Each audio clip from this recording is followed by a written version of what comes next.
자, 좀 전에는 저희가 비코인 서비스에 대해서 이렇게 한번 알아보는 시간을 가졌습니다. 그러면 저희 나라에서는 뭐 비콘 서비스에 대응하는 것들이 뭐가 있어요? 각종 모든 어떤 유통회사 아니면 결제회사에서 어떤 페이에 대한 솔루션을 굉장히 많이 제안해내고 있죠. 그죠?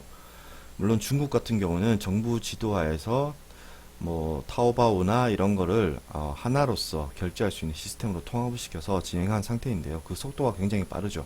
근데 저희 나라에서는 뭐 SK페이, 뭐 카카오페이 각종 브랜드의 이름을 걸고 페이 사업에 이렇게 사활을 걸고 열심히 진행을 하고 있습니다.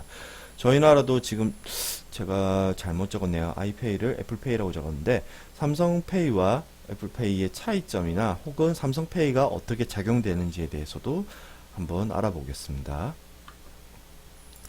여러분들 중에서도 지금 실제 삼성페이를 사용하시는 분들도 계실 거고요. 저 역시 최근에 핸드폰을 이제 지금은 두 대를 가지고 있습니다만 최근에 한 대 더 추가한 이유는 삼성 휴대폰의 안드로이드 시스템에서 할 수 있는 기능들 그 중에 하나가 삼성페이였거든요. 이런 기능들을 사용하고 싶어서, 그리고 저도 한번 경험을 해야지만이 교육과 혹은 활성화를, 그러니까 활용을 할 수가 있을 것 같아서 저 역시 지금 이런 삼성페이를 이용 중에 있습니다.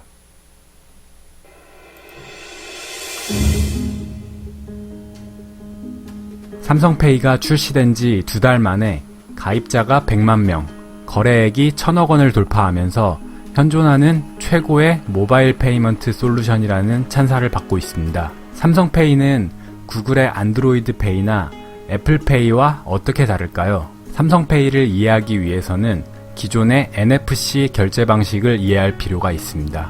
기존의 NFC 결제 방식은 스마트폰의 NFC 칩이 NFC 결제 단말기에 무선으로 신용카드의 정보를 전달해 결제가 이루어지는 방식입니다. 안드로이드 페이와 애플페이가 이 방식을 사용하는데요. 여기에는 한 가지 문제점이 있습니다. 바로 NFC 결제 단말기가 없는 곳에서는 사용할 수가 없다는 점이죠. 반면에 삼성페이가 가진 가장 큰 장점은 당연히 기존의 신용카드 단말기에서도 사용이 가능하다는 점인데요. 이것은 기존의 안드로이드 페이나 애플페이의 NFC와는 다른 MST라는 기술을 사용하기 때문에 가능한 일입니다. MST를 처리하는 스마트폰의 입장에서는 사용자가 등록한 카드 번호를 암호화해서 저장하고 사용자의 지문으로 결제 의사를 확인하고 저장된 신용카드 정보를 일회용의 번호로 바꾸어서 무선 전파로 가까운 거리에 전송하는 일을 합니다. 다만 이 모든 복잡한 일들을 스마트폰의 소프트웨어, 하드웨어가 다 처리를 해서 카드 정보를 보내주기 때문에 신용카드 단말기의 입장에서 보면 일반 신용카드를 긁었을 때와 다를 게 없습니다.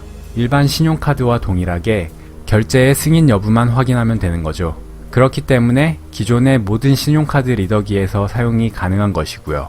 이게 바로 안드로이드 페이나 애플페이가 태생적으로 따라올 수 없는 우월함이라고 볼 수 있는데요. 다만 셀프 주유소와 같이 카드를 기기에 직접 삽입해야 하는 방식의 단말기에서는 사용이 불가능할 때가 있지만 아직 NFC 결제 단말기들의 인프라가 제대로 갖춰지지 않은 현재와 향후 수년간은 삼성페이의 MST 방식이 가장 범용성이 있는 방식이라고 볼 수 있겠습니다. 물리적 카드가 아니라는 점에서 보안성에 대해서 우려를 하시는 분들이 많은데요. 그러한 생각이 드는 게 당연하지만 오히려 우리가 지금 사용하는 마그네틱 카드의 보안성이 이미 최악이라는 게 주된 반론입니다. 마그네틱 카드는 분실하면 습득한 누구나 한도까지 마음껏 긁을 수가 있습니다. 서명 대조나 핀 번호 입력도 하지 않는 경우가 대부분이죠. 고객의 카드 번호, 유효기간, 보안 코드를 적어두었다가 비밀번호를 확인하지 않는 일부 온라인 쇼핑몰에서는 실제 카드가 없어도 물건을 살 수가 있죠. 주로 미국에 많지만 우리나라에서도 고객의 시야 밖으로 카드를 가져가서 결제하는 레스토랑들이 있는데요. 이런 시스템에서는 충분히 일어날 수 있는 일입니다.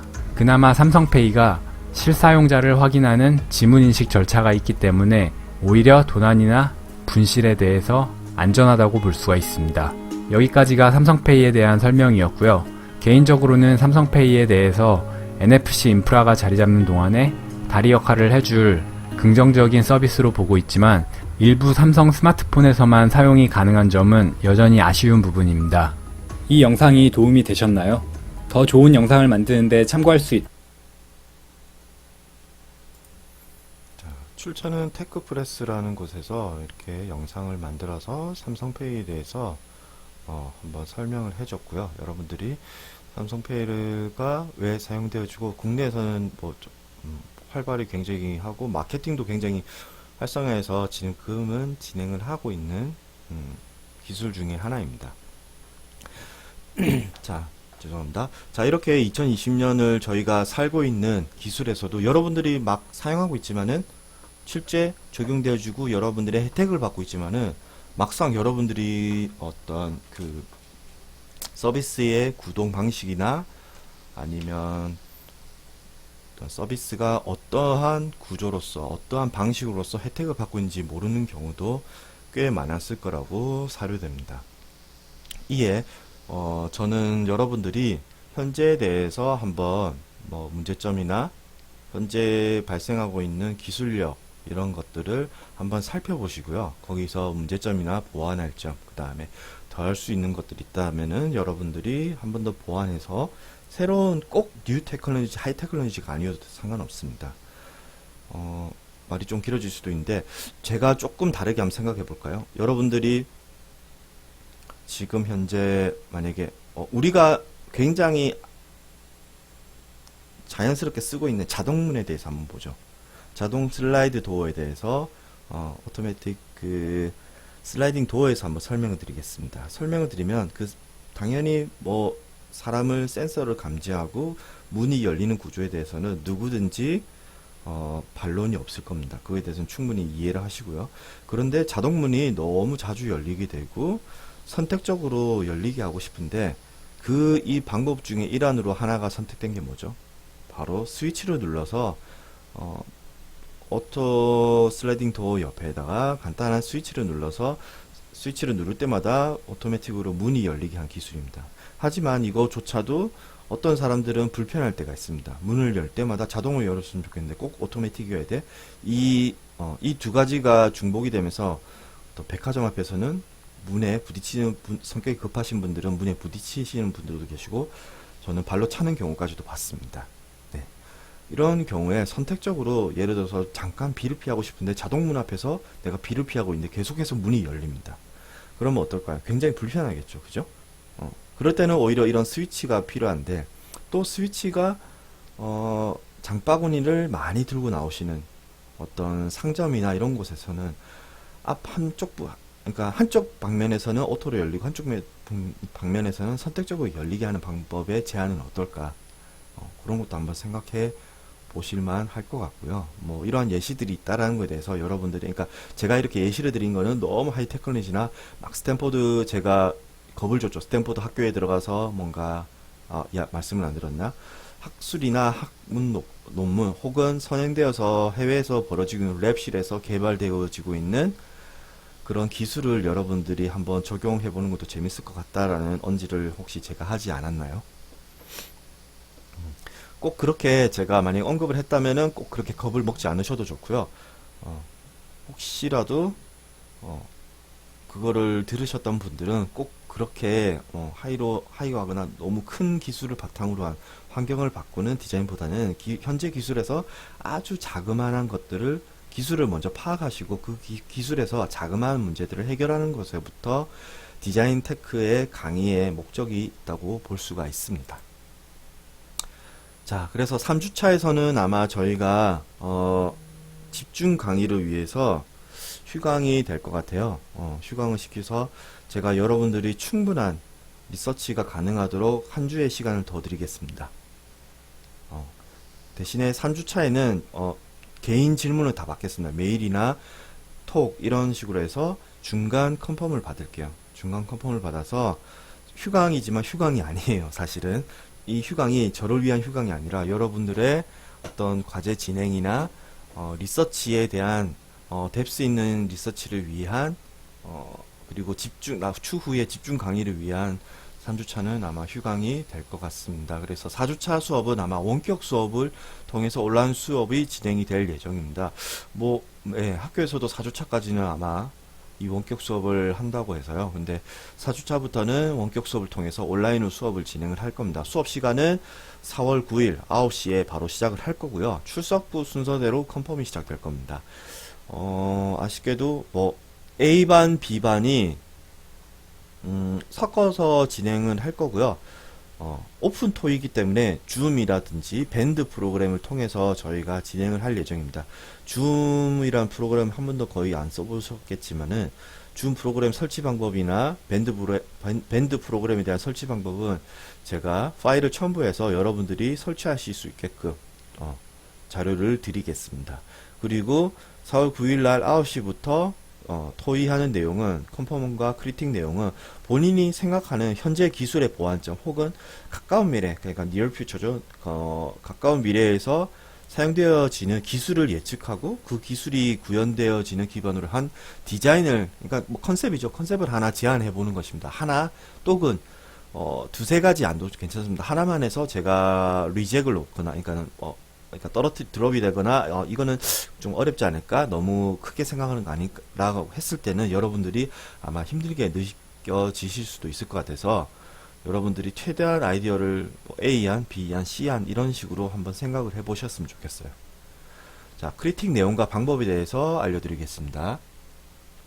개인 크리틱하고 컨펌의 형식은 1인당 5분씩 부여됩니다. 지금 인원이 많기 때문에 5분씩 부여되는데, 분명히 지금 타 학교에서도 졸업작품을 지금 진행을 하고 있는데, 타 학교에서는 10분의 크리틱 시간을 줬는데 거의 다 25분, 30분씩 토의를 하다 보니까 길어졌어요. 지금 제가 이렇게 1인당 5분씩 부여를 했지만은 분명히 한 사람당 10분씩 될 거라고 저는 장담을 합니다. 그래서 형식은 페차쿠차 형식으로 자료를 제작합니다. 페차쿠차 형식이라는 것을 잘 모르시는 분들도 아마 계실 거예요. 처음이신 분들도. 뭐 방법은 간단해요. 파워포인트나 PDF 파일로 해서 이미지와 키워드를 이용해서 20장 내로, 여러분들이 20장 내외인데 20장 내로 해주세요. 20장 내로서 본인의 지금 컨셉을 잘 설명해 주시면 돼요. 백그라운드 이미지는 어떻게 왔고, 그러니까 이미지와 키워드로서만 여러분들이 캐주얼하게, 정말 에센셜하게, 심플하게 한번 만들어 주시면 되고요. 자, 그 다음에 만약에 호출은 이렇게 저희가 다 같이 줌이나 밴드로 들어가게 되면 다 같이 조인을 해서 이렇게 수업이 시작이 되는데, 해당되지 않은 학생들은 잠깐 나가셔도 좋고요. 혹은 저희가 그러니까 인터랙션 하는 방법, 상호 소통의 방법을 전화로 하게 될지 화면으로 하게 될지 줌으로 하게 될지는 정하지는 않았습니다. 줌과 밴드 두 개 다 선택을 하시고 3주차에 저희가 두 개 다 사용을 해보시고요. 여러분들이 원하시는 프로그램 하나 정하셔서 저한테 연락을 주셨으면 좋겠어요. 그래야 저도 해당되는 방을 연다든지 이런 것들이 가능하기 때문에 한번 해주시고, 만약에 순서가 있죠. 만약에 한 학생이 제가 5분이라고 했지만 10분씩 길어질 경우 다음 대기 순서가 연장되고 연장되다 보면 해당되는 학생이 한없이 기다리게 됩니다. 그래서 뒤에 있는 학생들이 혹시라도 조금 대기는 해주셔야 되는데, 해당되는 학생의 호출, 그러니까 카카오톡으로 아마 하게 될 거예요. 전체 단톡방에 하게 될 텐데, 대기하지 못하면은 차순위 아마 변경이 됩니다. 뒤쪽으로 밀리게 되고요. 그리고 빠른 수업 진행 위해서 이렇게 아까 처음에 이야기한 것처럼 다양한 아이디어, 그러니까는 여러 가지 아이디어 안을 제안을 해주시고 기술에 대한 제안도 해주셨으면 좋겠어요. A안이 있으면 A-1도 좋고요. A-2도 좋고요. A-3 이런 식으로 하고, 뭐 그렇다고 해서 B안을 B-1, 2, 3으로 나누실 필요는 없어요. B안에서는 B에는 1밖에 없습니다. 저는 그렇게 하고 끝나셔도 상관은 없어요. 네. 4주차 이제 크리틱 이 컨셉에 대해서 여러분들이 구현을 해주시는데, 중간에 어떤 문의점이나 저희에게 물어보실 점이 있으시면은 언제든지 연락을 개인 카톡이나 메일로서 주시면 되고, 메일이 제가 뭐 메일 체크를 하긴 하는데 바로 답변을 드릴 수는 없거든요. 카카오톡이 아마 더 빠른 답변이 될 수도 있을 것 같습니다. 지금 화면에서는 블록체인이 보이는데, 블록체인 같은 경우는 여러분들이 아마 지금은 여러분들이 알고 있기에는 블록체인 하면은 뭔가 암호화된 화폐로만, 통화로만 여러분들이 생각을 하고 계신데요. 저는 블록체인에 실제로 어떤, 뭐라고 해야 될까요? UX 디자이너로서 한 6개월 정도도 일을 해봤었습니다. 사실 했었는데 이 분야가 굉장히 무궁무진하더라고요. 저도 어렵게 생각하고 통화로서만 생각했는데 이 분야가 통화나 어떤 것뿐만 아니라 다양하게 지금 서비스로도 연계할 수 있는 방법들이 굉장히 많은 거를 저는 확인을 했었고 그 가능성에 대해서도 저는 했었기 때문에 블록체인에 대해서도 한번 여러분들이 생각해 보시는 것도 괜찮을 것 같아서 직접적으로 이렇게 키워드를 논하게 되었습니다. 자, 그 밖에 뭐 꼭 새로운 뭔가를 보실 필요는 없을 것 같아요. 저는 유튜브 채널 몇 가지 뭐 처음에는 뭐 몇십 개를 다 제안을 드리려다가 링크까지 다 드리려다가 기존에 있는 내연기관 아니면 전기차, 수소차 아니면 팔기통 뭐 엔진 뭐 앞에서 언급했던 NFC 뭐 아날로그 시계의 작동 원리 이런 것들까지도 조금 아날로그적인 것들도 없어지는 건 아니니까요. 사실은 없어지는 건 아니니까 여러분들이 뭐 예를 들면은 원유를 채취하는 기술 그렇죠? 그런 것들까지도 한번 여러분들이 다양한 분야에서 너무 스마트나 IT적인 접근, 디지털적인 접근 말고도 이런 뭔가 물리적인 기계 그 다음에 기계라든지 사물에 대한 어떤 뭐라고 할까요? 스트럭처 아니면은 어떤 무브먼트에 대해서도 한번 생각을 해보시고 그거에 대한 보완점도 해보는 것도 재미있을 거라고 생각을 하고 있습니다. 자, 이 마지막 장면은 예전에 정말 예전에 이거와 관련된 수업을 진행했었고 이때는 거의 3D로는 진행을 하지 못했어요.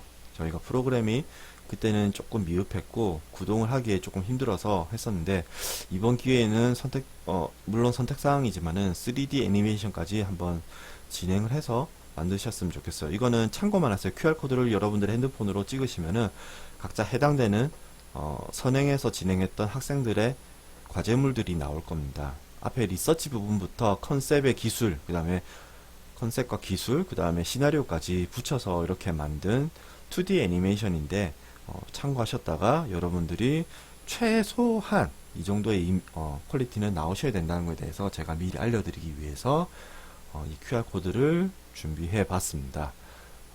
그래서 여러분들 한 학기 동안 진행할 내용에 대해서는 오늘 한번 내용에 대해서 말씀을 드렸고요. 혹시 내용에 대해서 이해나 아니면 진행 상황에 대해서 어려움이 있으신 분들은 언제나 저에게 연락을 주시면은 제가 도움을 드리도록 하겠습니다. 자, 오늘의 강의는 이만 마치도록 하고요.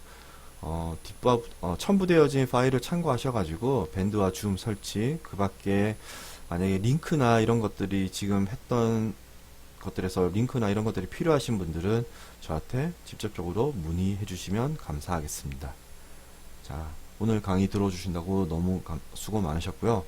다음 주는 휴강이지만 질문할 수 있는 시간을 드릴 테니까 준비를 좀 많이 하셔가지고 진척 상황, 진행 상황에 대해서 좀 뎁스 있는 연구를 해주시고 패착구자 형식으로 간단하게 이미지를 만들어 오시되 설명은 에센셜하게 불필요한 말들은 다 걷어내시고 에센셜하게 심플하게 전달해서 서로의 컨셉에 대해서 발전 방향성에 대해서 논의를 하는 시간이 되었으면 좋겠습니다.